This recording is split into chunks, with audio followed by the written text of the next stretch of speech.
ಮೇಷ ರಾಶಿಯಲ್ಲಿರೋರಂತವ್ರಿಗೆ ಈ ವರ್ಷದಲ್ಲಿ ಗುರುವಿನ ಲಾಭಾಂಶ ಹೆಚ್ಚಾಗಿ ಕಂಡು ಬರೋದ್ರಿಂದ ಭೂಮಿ ಲಾಭ ಆಗಬಹುದು. ಆರೋಗ್ಯ ವಿಚಾರದಲ್ಲಿ ತೊಂದರೆಗೆ ಒಳಪಟ್ಟವರಿಗೆ ಆರೋಗ್ಯ ಸುಧಾರಣೆ ಆಗತ್ತೆ. ಹಾಗೆ ಮೇಷರಾಶಿಯಲ್ಲಿ ಅಂತವರಿಗೆ ಸ್ವಲ್ಪ ದಾಂಪತ್ಯ ಜೀವನದಲ್ಲಿ ತಾನೇ ಹೆಚ್ಚು ಅನ್ನೋ ರೀತಿಯಲ್ಲಿ ಮಾತುಕತೆಗಳನ್ನ ಆಡಿ ದಾಂಪತ್ಯ ಜೀವನದಲ್ಲಿ ಸ್ವಲ್ಪ ವಿವರಿಸಗಳು ಕಂಡು ಬರುವಂತ ಒಂದು ಲಕ್ಷಣಗಳು ಕಂಡು ಬರ್ತಾ ಇದೆ. ಆದ್ರಿಂದ ಅವರು ಗುರುವಿನ ಆ ಪೂಜೆಯನ್ನ ಮಾಡೋದ್ರಿಂದ ಅಥವಾ ಗುರುವಿನ ಮಂತ್ರಗಳನ್ನ ಪಠನೆ ಮಾಡೋದ್ರಿಂದ, ವೀಕ್ಷಕರೇ ಬಹಳ ಪ್ರಮುಖವಾಗಿ ನಾನು ಈ ಪೂಜೆ ಅಂತ ಹೇಳೋದು ಏನೋ ಲಕ್ಷ ಲಕ್ಷ ಖರ್ಚು ಮಾಡಿ ಪೂಜೆ ಮಾಡೋದಂತದಲ್ಲ.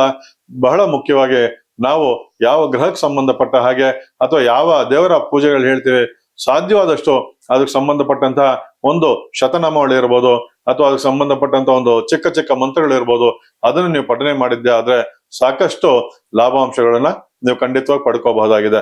ಇದಕ್ಕ ಬಹಳ ಮುಖ್ಯವಾಗಿ ನಮ್ಮ ಕಲಿಯುಗದಲ್ಲಿ ಧ್ಯಾನದಿಂದ ಸಾಕಷ್ಟು ಭಕ್ತಿಯಿಂದ ಸಾಕಷ್ಟು ಒಳಿತನ್ನ ನಾವು ಕಾಣಬಹುದು ಅಂತ ಹೇಳಿ ನಮ್ಮ ಪುರಾಣದಲ್ಲಿ ಕಂಡು ಬರುತ್ತೆ.